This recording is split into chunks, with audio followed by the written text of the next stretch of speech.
تمام تعریفیں اس رب کائنات کے لیے جو سمندروں کی گہرائیوں میں رنگ بدلنے والی مچھلیوں کی بھی فکر کرتا ہے.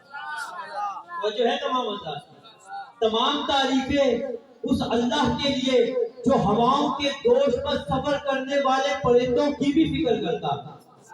تو مجھے سمجھ یہ نہیں آتا کہ اپنی چھوٹی سے چھوٹی مخلوق کی اتنی فکر کرنے والا وہ رب کہ جسے اپنی مخلوق کی اتنی فکر ہے کہ کسے کہاں دانا دینا ہے, کسے کہاں پانی دینا ہے, کسے کہاں رزق دینا ہے, کسے کہاں کھانا کھلانا ہے, اپنی چھوٹی سے چھوٹی مخلوق کی اتنی فکر کرنے والا وہ رب یہ کیسے ہو سکتا ہے کہ بعد از امت مصطفیٰ, بعد از محمد مصطفیٰ, اتنی مشکل سے پلی ہوئی امت مصطفیٰ کو بغیر ولایت علی کے تنہا چھوڑے.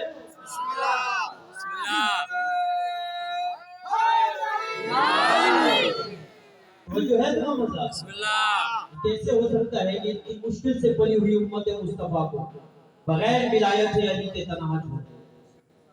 عزیزان محترم, جو لوگ کل کی مجلس میں موجود تھے وہ جانتے ہیں کہ کل مجلس سے میرے سے ایک سوال ہوا کہ جو لوگ علی کو اللہ کہتے ہیں ان کے بارے میں وضاحت کریں اور قرآن سے دلائل پیش کریں. بسم اللہ. اس سے پہلے کہ میں قرآن سے دلائل پیش کروں, میں یہ عرض کرنا چاہتا ہوں کہ میں منبر رسول پہ بیٹھا ہوں اور بنا کسی خوش آمد کی یہ بات کہہ رہا ہوں کہ جس شخص نے بھی مجھے وہ پرچی دی ہے, جس شخص نے بھی وہ سوال مجھ سے کیا ہے, میں اسے جانتا نہیں تھا, لیکن میں سوال منبر پہ بیٹھ کے پڑھ رہا تھا, میرے دل سے اس کے لیے دعا نکل رہی, کیونکہ میں اللہ کا لاکھ شکر ادا کر رہا تھا کہ اللہ نے مجھے یہ توفیق دی ہے کہ میں علی کی وکالت کر سکوں. آپ لوگوں سے بھی گزارش ہے, اگلے 4 سے 5 دن میں یہی موجود ہوں. ہم پورا سال علم حاصل کرتے ہیں, ایران میں کتب میں پڑھتے ہیں, محنت کرتے ہیں. جب مومنین ہم سے سوال کرتے ہیں تو ہمیں خوشی ہوتی ہے. جس کے ذہن میں جو سوال ہو, میں کسی کو نہیں روکوں گا, مجلس کے درمیان سوال کرنا چاہے اجازت لے, کھڑا ہو یہیں پر سوال کرے, یہیں پر جواب دے, پرچی بھجوانا چاہے پرچی بھجوا دے, اتاق میں آنا چاہے اتاق میں بھجوا دے. میں سلونی کا دعویٰ نہیں کر رہا, لیکن اتنا بتا رہا ہوں کہ ہمارا تعلق ان ہستیوں سے ہے کہ جنہوں نے کبھی ہمیں شرمندہ نہیں کیا ہے. بسم اللہ. عزیزان محترم, اپنی کم علمی کے پورے اعتراف کے ساتھ لیکن باب مدینہ علم سے ملنے والی خیرات پر پورے اعتماد کے ساتھ یہ جملہ کہہ رہا ہوں کہ جو مجھے پتا ہوگا وہ مجھے آپ کو بتانا فرض ہے, اور اگر نہیں جواب آتا ہوگا تو میں کسی عالم سے پوچھ کر آپ کو بتاؤں. بسم اللہ. ایک بار صلوات بھیجیے ذرا محمد والے.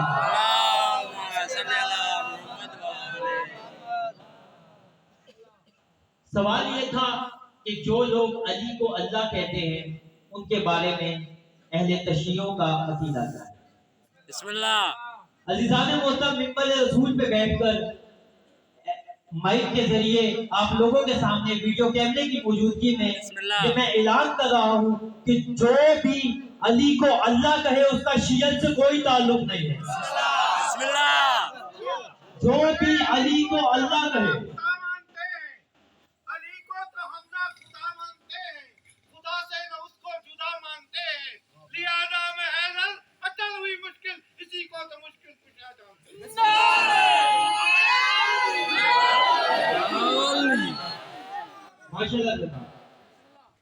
جو بھی علی کو اللہ کہے, ہم شیعہ اس پر بھی لعنت کرتے ہیں, جو علی کو اپنے جیسا کہے ہم اس پہ بھی لعنت کرتے ہیں. بسم اللہ. صحیح بات.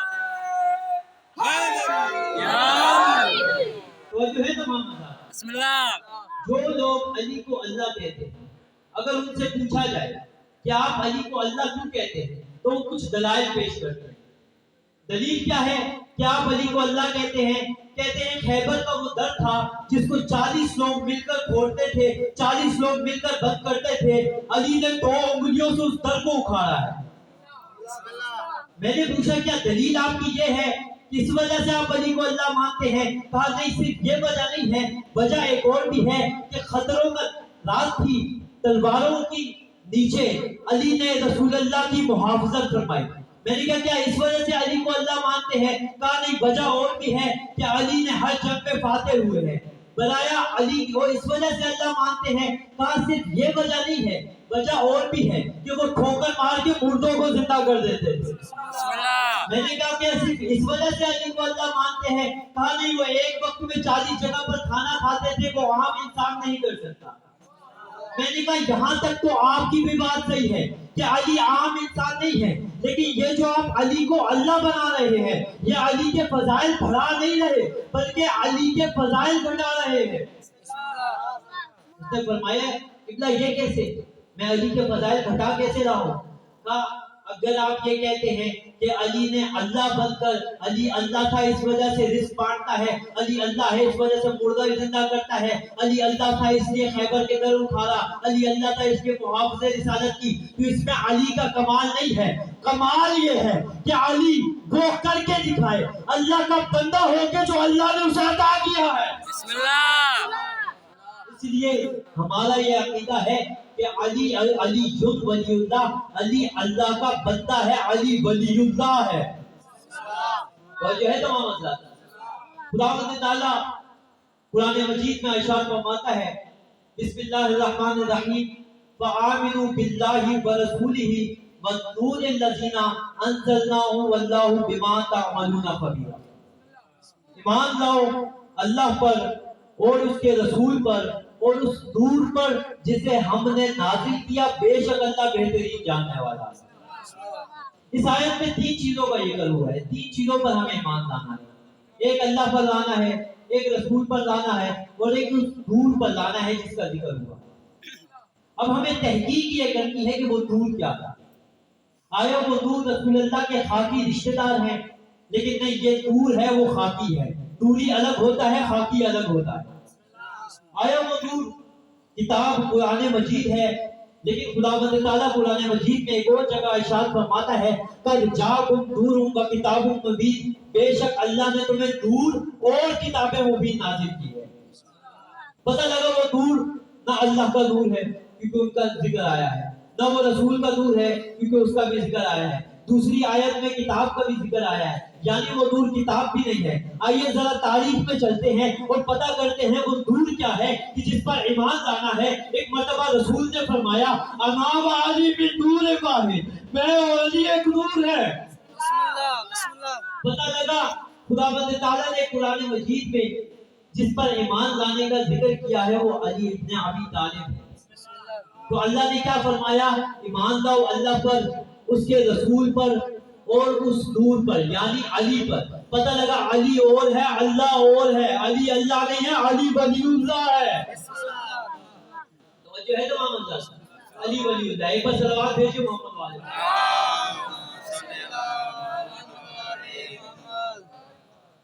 جو لوگ ہمارے بچوں کے عقائد خراب کر رہے ہیں، عزیزان محترم، سالوں سے عزاداری کو مٹانے کی کوشش کی گئی، دھماکوں سے علی کو مٹانے کی کوشش کی گئی، دھمکیوں سے علی کو مٹانے کی کوشش کی گئی، گولیوں سے علی کو مٹانے کی کوشش کی گئی، فتووں سے علی کو مٹانے کی کوشش کی گئی، کتابوں سے علی کو مٹانے کی کوشش کی گئی۔ میں عرض کرتا ہوں علی گولیوں سے نہیں ملتا، علی دھماکوں سے نہیں ملتا۔ اگر علی مٹانا ہے خیرت کر، پہلے کعبہ یہاں پھر مسجد گرا، کیونکہ جب تک کعبہ رہے گا علی کا آنا یاد رہے گا، جب تک مسجد رہے گی علی کا جانا ہے۔ بسم اللہ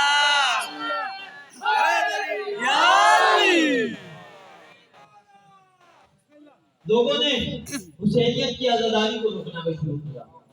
جب وہ عزاداری کو نہ روک سکے تو دھماکے کرنا شروع کیے، دھمکیاں دینا شروع کی، گولیاں چلانے شروع کی۔ لیکن عزیزان محترم، جب ان سب سے بواز نہ آئے تو حسین افق انسانیت پر تارا تراشے ہوئے جھومر کی طرح جگمگا کر اعلان کر رہا ہے حسین کل بھی زندہ باد تھا، حسین آج بھی زندہ باد۔ اور جو ہے نا مزہ حسینیت کو مٹانے کی کوشش کی ہے، وہ یہ جو آج ہمارے اہل تشیعوں میں، جبکہ جو علی کو اللہ کہے وہ شیعہ نہیں ہے، وہ نصیری نہیں ہے، بلکہ نہ وہ مسلمان ہے بلکہ وہ مشرک ہے۔ اور جو مشرک ہوتا ہے وہ کافر ہوتا ہے۔ تو جو ہے تمام آزاد، اس میں تھوڑی سی غلطی ہماری تھی کہ جب ہم نے اپنے ممبر رسول کو علماء کرام سے دور کر دیا تو باہر کے ناعاقبت اندیشوں نے آ کر اس پر قبضہ کر لیا، جس کی وجہ سے وہ ایسے عقائد بیان کرنے لگے کہ ہمارے بچوں کے ذہن واش کرنے لگے۔ لیکن میں اپنے جوانوں سے مخاطب ہو کے کہہ رہا ہوں کہ خدا کی قسم حسین کا شکر ادا کرو کہ بنا مانگے حسین نے تمہیں اتنا سچا مذہب دے دیا ہے کہ کبھی کہیں شرمندہ نہیں کیا۔ آج جو بھی سوال ہم سے ہوتے ہیں ان تمام سوالوں کے جواب فقہ جعفریہ دے چکی ہے۔ اب حسینی کہتا ہے کہ علی اللہ ہے، اس سے پوچھو کہ کیا علی کو مانتے ہو؟ کہا جی مانتے ہیں، ہم اللہ مانتے ہیں۔ اچھا تو کیا رسول کو مانتے ہو؟ کہا رسول کو بھی مانتے ہیں۔ اچھا امام حسن امام حسین کو مانتے ہو؟ کہے گا امام حسن کو بھی مانتے ہیں، امام حسین کو بھی مانتے ہیں، رسول اللہ کو بھی مانتے ہیں، جناب فاطمہ کو بھی مانتے ہو۔ اچھا قرآن کو مانتے ہو؟ کہے گا قرآن کو بھی مانتے ہیں۔ تو آپ ذرا اس کا گربان پکڑ کر اس کے گلے میں لعنت کا توق ڈال کے پوچھنا کہ جب تو نے کہا ہے کہ تم علی کو بھی مانتے ہو، حسن و حسین کو بھی مانتے ہو، تو آؤ قرآن سے پوچھتے ہیں۔ قرآن میں اللہ کہہ رہا ہے کہ اللہ وہ ہے جو لا شریک ہے، نہ اس کو کوئی بیٹا ہے نہ وہ کسی کا بیٹا ہے۔ تو علی کے بیٹے بھی ہیں، علی کی اولاد بھی ہے، علی کے والد بھی ہیں۔ تو آپ چاہ کر اگر تم نے علی کو اللہ ماننا ہے تو یا قرآن چھوڑ دو یا آل محمد قتل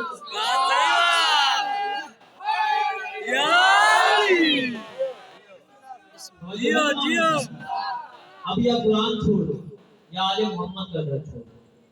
مولا علی نے ہر جنگ میں توحید بچائی، اپنی پوری زندگی کے ہر لمحے میں توحید بچائی۔ میرے امیر جس جنگ میں بھی جاتے تھے کہتے تھے انا علی ابن ابی طالب، میں ابو طالب کا بیٹا علی ہوں۔ تو جناب فاطمہ بھی جب مولا علی کو پکارتی تھی تو نام لے کر نہیں پکارتی بلکہ ابو الحسن کہہ کے پکارتی، یعنی حسن کے بابا۔ تو خدا کی قسم اس گھر نے جس انداز میں توحید بچائی ہے کہ علی بھی ہر جنگ میں جا کے کہہ رہے ہیں میں علی ابن ابی طالب ہوں۔ جناب فاطمہ بھی بتا رہی ہیں یہ ابو الحسن ہے، یہ حسن کے بابا ہے۔ تو اب حسینی سے سوال کرو کہ جب قرآن میں اللہ نے کہہ دیا کہ لم یلد ولم یولد، اللہ کا انہیں باپ ہے نہ وہ کسی کا باپ ہے، نہ اللہ کو کوئی بیٹا ہے نہ وہ کسی کا بیٹا ہے، تو پھر تم نے علی کو اللہ مانا کیسے؟ بسم اللہ جو ہے تمام حضرات۔ ایک نصیری آیا میرے پاس، کہنے لگا قبلہ میں نصیری میں علی کو اللہ مانتا ہوں۔ میں نے کہا اچھا بہت اچھا کرتے ہیں آپ کا عقیدہ ہے؟ بولا جی میرا عقیدہ ہے۔ میں نے کہا 13 رجب کے جشن میں آتے ہیں؟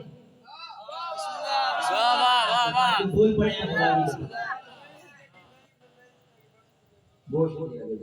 13 رجب کے جشن میں آتے ہیں؟ کہا جی بالکل آتے ہیں۔ میں نے کہا اچھا 21 رمضان کی مجلس میں آتے ہیں؟ کہا بے شک آتے ہیں۔ میں نے کہا بڑا دکھ ہوا سن کے کہ آپ کا اللہ کو گزر گیا، بڑا دکھ ہوا سن کے۔ ایک مرتبہ کہنے لگا نہیں قبلہ آپ علی کو اللہ الگ الگ کر کے بناتے ہیں، ہم ایک ساتھ بنا دیتے ہیں۔ میں نے کہا وہ کیسے، ہم کس طرح سے علی کو اللہ الگ الگ بناتے ہیں؟ کہتے ہیں آپ کہتے ہیں علی ید اللہ ہے، آپ کہتے ہیں علی لسان اللہ ہے، آپ کہتے ہیں علی وجہ اللہ ہے، آپ کہتے ہیں علی عزم اللہ ہے، آپ علی کے ہاتھوں کو اللہ کے ہاتھ کہتے ہیں، آپ علی کے چہرے کو اللہ کا چہرہ کہتے ہیں، آپ علی کے کانوں کو اللہ کے کان کہتے ہیں، آپ علی کی زبان کو لسان اللہ کہتے ہیں، اللہ کی زبان کہتے ہیں، آپ الگ الگ کہہ کے علی کو اللہ کہتے ہیں، ہم ایک ساتھ اللہ کہہ دیتے ہیں۔ توجہ ہے؟ میں نے کہا نہیں آپ نے سمجھا غلط ہے، کیا آپ ہم علی کے ہاتھوں کو اللہ کے ہاتھ کہتے ہیں؟ کیا آپ اس وجہ سے علی کو اللہ کہتے ہیں؟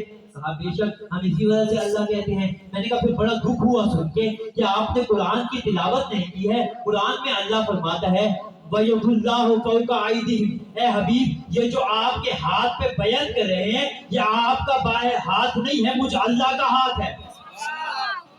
میں نے کہا جو اللہ رسول اللہ کے ہاتھ کو اپنا ہاتھ کہہ رہا ہے پھر آپ رسول اللہ کو اللہ کیوں نہیں کہتے؟ جو ہے تمام اللہ وہ اللہ فرماتا ہے وَمَا رَمَيْتَ إِذْ رَمَيْتَ وَلَكِنَّ اللَّهَ رَمَى، اے حبیب یہ جو آپ پتھر پھینکتے ہیں یہ آپ نہیں پھینکتے بلکہ ہم پھینکتے ہیں۔ ایک اور جگہ پر قرآن میں فرمایا وَمَا يَنطِقُ عَنِ الْهَوَىٰ إِنْ هُوَ إِلَّا وَحْيٌ يُوحَىٰ، یہ میرا حبیب ہے جو بغیر وحی کے کلام نہیں کرتا۔ تو اللہ نبی کی زبان کو بھی اپنی زبان کہہ رہا ہے، نبی کے ہاتھ کو بھی اپنا ہاتھ کہہ رہا ہے، تو آپ نبی کو اللہ نہیں کہتے، علی کو اللہ کیوں کہتے ہیں؟ بھئی ایک مرتبہ وہ سوچنے لگا، اور کہنے لگا اچھا چلے میں آپ کی بات مان لیتا ہوں، لیکن مجھے یہ تو بتائیں کہ اللہ نے نبی کے ہاتھ کو اپنا ہاتھ کہا کیا؟ اور جو ہے میں نے فرمایا اللہ نے نبی کے ہاتھ کو اپنا ہاتھ اس لیے کہا ہے کہ جو بھی بیعت کرنے نبی کے ہاتھ میں ہاتھ ڈالے گا، یعنی اس نے نبی کے ہاتھ میں ہاتھ نہیں ڈالا، یعنی اس نے اللہ کے ہاتھ میں ہاتھ ڈالا، اور جو ہے تمام آزاد، یعنی اس نے اللہ کے ہاتھ میں ہاتھ ڈالا۔ اور جو بھی نبی کا ہاتھ چھڑا کر بھاگے گا، یعنی اس نے اللہ کا ہاتھ چھوڑ کے بھاگا ہے۔ یہ ہاتھ نبی کا ہاتھ، اللہ کہہ رہے یہ میرا ہاتھ ہے، یعنی جو بھی نبی اس ہاتھ سے جس کو بلائے گا ممبر پہ بٹھائے گا، یعنی نبی نہیں بٹھا رہا اللہ بٹھا رہا ہے۔ اس ہاتھ سے نبی جس کو اپنی محفل سے اٹھائے گا، یعنی نبی نہیں اٹھا رہا اللہ اٹھا رہا ہے۔ کسی ہاتھ سے اگر کسی کے ہاتھ کو اٹھا کر من کو ڈولا کہے گا، یعنی نبی نہیں کہہ رہا اللہ کہہ رہا ہے۔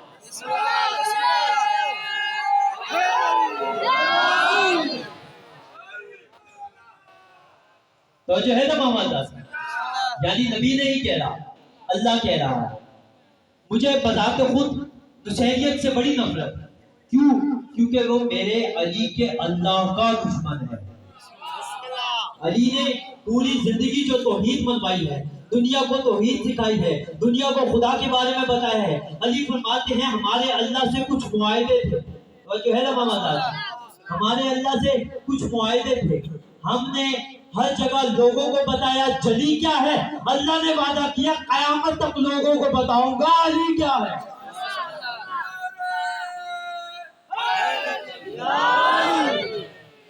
کتنی آیتیں کتنی دلیلیں میں نے آپ کے سامنے پیش کی، جیتے ہیں اگر مطمئن نہ ہوئے انشاءاللہ وہ پیش کروں۔ پہلی آیت فآمنوا باللہ ورسولہ، دوسری آیت قل هو اللہ احد، تیسری آیت وما رمیت اذ رمیت ولکن اللہ رمی، چوتھی آیت وما ینطق عن الہوی ان هو الا وحی یوحی۔ چار آیتیں ہو گئی، لم یلد ولم یولد، پانچ آیتیں ہو گئی، دو عقلی دلیلیں ہو گئی۔ ایک اور آیت پیش کر رہا ہوں، خداوند تعالیٰ قرآن مجید میں ارشاد فرماتا ہے وَيَقُولُ الَّذِينَ كَفَرُوا لَسْتَ مُرْسَلًا قُلْ كَفَىٰ بِاللَّهِ شَهِيدًا بَيْنِي وَبَيْنَكُمْ وَمَنْ عِندَهُ عِلْمُ الْكِتَابِ۔ اے رسول، یہ جو کافر آپ کو کہتے ہیں نا کہ آپ اللہ کے رسول نہیں ہیں، تو آپ پریشان نہ ہوا کریں، آپ کہہ دیا کریں کہ میرے لیے کافی ہے اللہ کی ذات۔ تو کیا صرف اللہ کافی ہے؟ نہیں، آیت کا اگلا حصہ ہے وَمَنْ عِندَهُ عِلْمُ الْكِتَابِ، اور میرے اور اللہ کے درمیان وہ گواہ ہے کہ جس کے پاس پوری کتاب کا علم ہے، وہ گواہ ہے کہ جس کے پاس پوری کتاب کا علم ہے۔ اللہ فرما رہا ہے رسول سے کہ کافر آپ کو کہتے ہیں اگر آپ اللہ کے رسول نہیں ہیں تو آپ پریشان مت ہو، آپ کہیں میرے لیے اللہ کافی ہے اور وہ کافی ہے جس کے پاس پوری کتاب کا علم ہے۔ اب ہمیں تاریخ میں چلنا ہے اور دیکھنا ہے کہ پوری کتاب کا علم ہے کس کے پاس۔ 13 رجب کو مولا علی کی ولادت ہوئی، ایک مرتبہ کعبے سے باہر آئے، رسالت کے چہرے کی زیارت کر کے فرمایا اے رسول، فرمائے آپ کو توریت سناؤ، زبور سناؤ، انجیل سناؤ یا قرآن سناؤ؟ پتہ لگا وہ کہ جس کے پاس پوری کتاب کا علم ہے وہ مولا علی کی یاد۔ پتہ لگا رسالت کے دو گواہ ہیں، ایک اللہ ہے ایک علی ہے، علی اللہ نہیں ہو سکتا، علی ولی اللہ ہے۔ وہ جو ہے نا محمد صلوات بھیجے کو محمد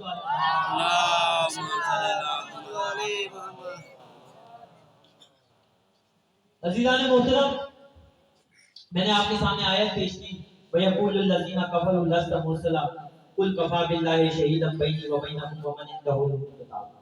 اللہ فرماتا ہے یہ جو کافر آپ سے کہتے ہیں کہ آپ اللہ کے رسول ہیں، یعنی اللہ نے ہمارا یہاں ایک بہت بڑا مسئلہ حل کر دیا کہ جو بھی محمد کو اللہ کا رسول نہ مانے وہ کافر ہے۔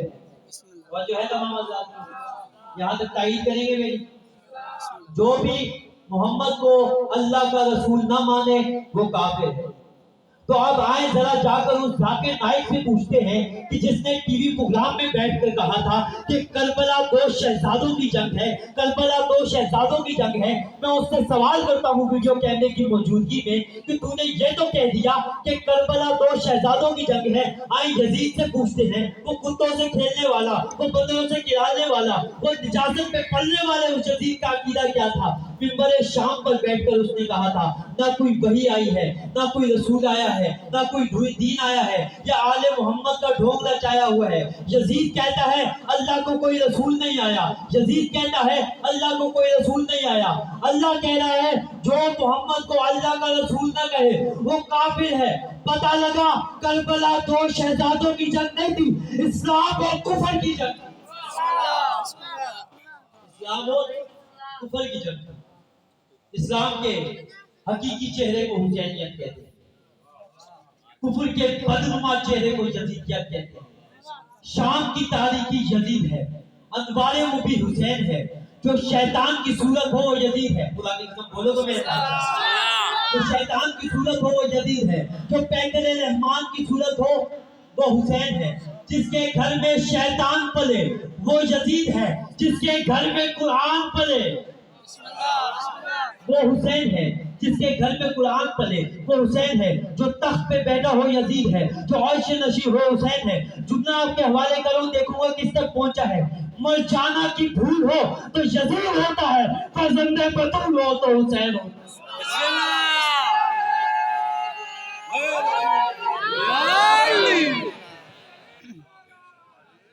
توجہ ہے تمام حضرات؟ مرجانہ کی پھول ہو تو یزید ہوتا ہے، فرزند بطول ہو تو حسین ہوتا ہے۔